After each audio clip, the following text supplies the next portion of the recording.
Have you ever been around someone who you think of as a master negotiator? Someone who really knows how to influence, how to impact others, how to persuade them, how to build relationships. And have you ever wondered, gosh, how do they do that? And is this something that I can learn? Well, I have some good news for you because it turns out that negotiation is something that you can learn and you can do better. In fact, it's like any human skill, whether it's playing a musical instrument or playing a sport. We may all have some natural talents, but the more we learn about something, the more we practice with some intensity, the more we receive coaching, the better we'll get. And so today, I'm going to share with you 5 qualities that are found in all effective negotiators.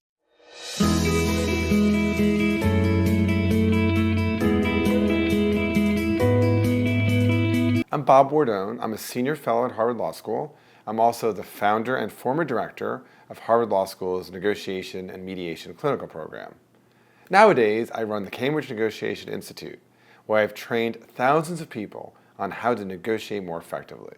So, let me ask you, what are the qualities you think are most important to master negotiators? Write them in the comments below. So for those of you who are wondering what I mean by negotiation, I want to level set with the definition. I define negotiation as any communication, written, verbal, or nonverbal, between 2 or more persons with an intention to influence or to persuade. And so using this definition, I want to suggest that every single person watching this negotiates every single day. Because every time you're trying to persuade anyone to do anything, you are negotiating. So, key quality number 1, master negotiators prepare. What do they prepare? They think about first, what is their idea of a good outcome? What are their goals? What are their interests? Secondly, though, they don't leave that preparation there. They spend an equal amount of time thinking about what matters to the people that I'm trying to influence in this negotiation. So master negotiators, as they prepare, are incredibly good at taking the perspective of the other person. One of the key errors I see all the time when I'm working with folks is that they're preparing their side of the case. What's important to them, what they think a good outcome would be, what arguments they find to be persuasive. You only think about yourself. That's all really great, but you need to spend 50% of your time thinking about, if I were sitting in the other person's shoes, would I say yes to this offer? What would my interests be? What would make me happy? Because part of your preparation has to involve crafting possible outcomes that will make all the sides happy. Preparation, number 1, key attribute of a great negotiator. In terms of skill, the second really important attribute is a skill, and it will surprise you perhaps, it is active listening. Its cousin and corollary is curiosity. So great negotiators work really hard to understand the other side.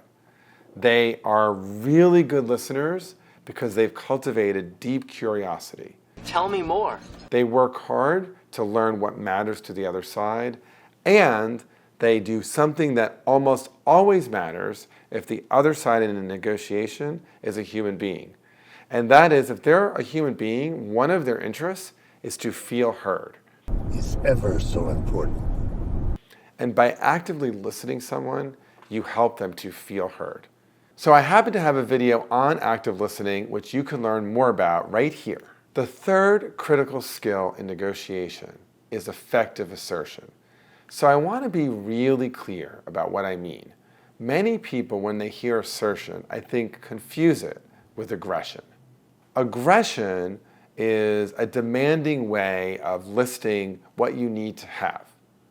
Assertion is effectively putting forward your needs, your perspective, your arguments, but in a way that maximizes the chances that the other side could hear it. Let me give an example to distinguish assertion from aggression. Several years ago, I was working with a number of students who were lobbying the school administration to make some changes to its policy around issues related to race.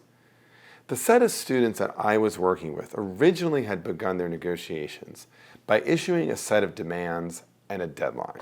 This is an example of aggression.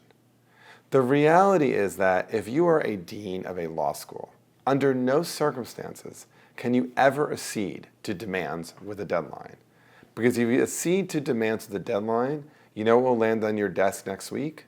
Oopsie. More demands and a new deadline. The framing is terrible. It may sound bold and strong, but it's going to backfire. After some coaching with the same set of students, they went back, apologized, and said, could we sit down to talk about ways that perhaps the school could work with us to address some issues that would be important to us and hopefully in ways that would work for you. Here, the students aren't being soft or touchy-feely, but they're giving something that is much more yesable to a dean. It's an offer of collaboration, and the students are now going to get a hearing about what their interests are, what's really important to them. Assertiveness, yes. Aggression, no. So fourth, master negotiators are always very creative. You know, there's this tendency, I think, for people to think negotiation is a very linear thing.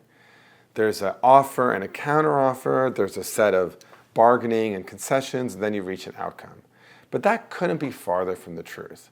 Really great negotiators look at a problem as an opportunity.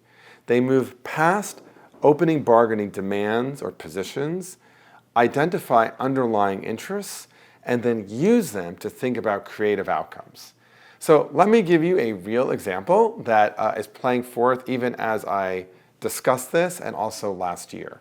It turns out every year I have this great opportunity to travel to Norway and work with some people in that great nation. And I always do this with my colleague Dan.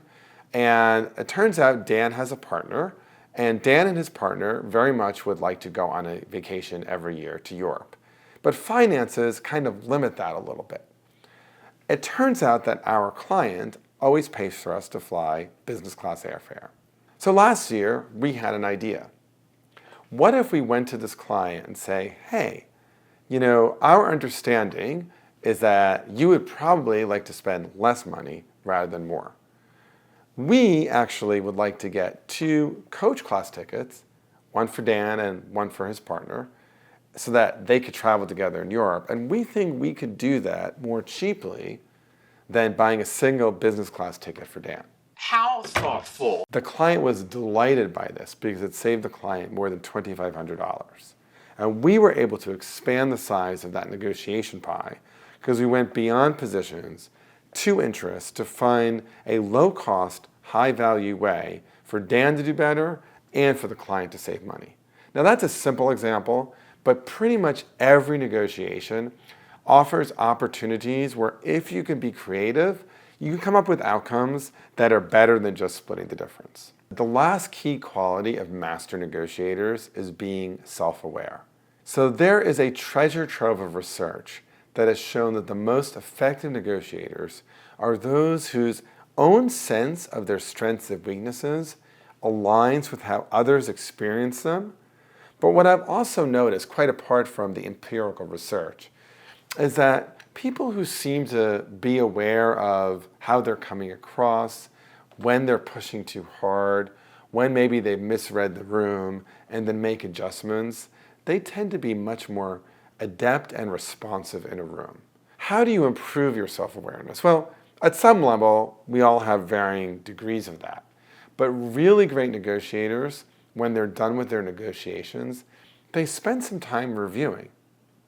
What are the things that I did that seemed to work? What are the things I could have done differently? Of those things I could do differently, what held me back? What made it hard for me to do that? That kind of work, often done through journaling, actually increases your own self-awareness of those strengths, those weaknesses, and those growth edges. So, to recap, 5 key qualities of master negotiators. First, prepare, prepare, prepare. Prepare in the substance, prepare about thinking about what does the world look like from the other side's perspective. Second, active listening. We have 2 ears and 1 mouth for a reason. Third, effective assertion, distinguishing assertion from aggression.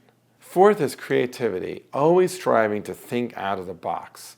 Let's not just see this as linear. Let's spend the time thinking about how do we grow that negotiation pie. And fifth is self-awareness, taking the time to review what was I feeling, what was I thinking, why did I make the choices that I did, what could I have done differently, what held me back. So before you go, please sure to subscribe to my channel, like this video, and ring the bell so that you'll have the latest tips on how to become a better negotiator. And of course, stay tuned to this next video, The Art of Persuasion and Relationship Building. I'm Bob Bordone. See you real soon. Okay, it's not difficult to keep watching. Click, click.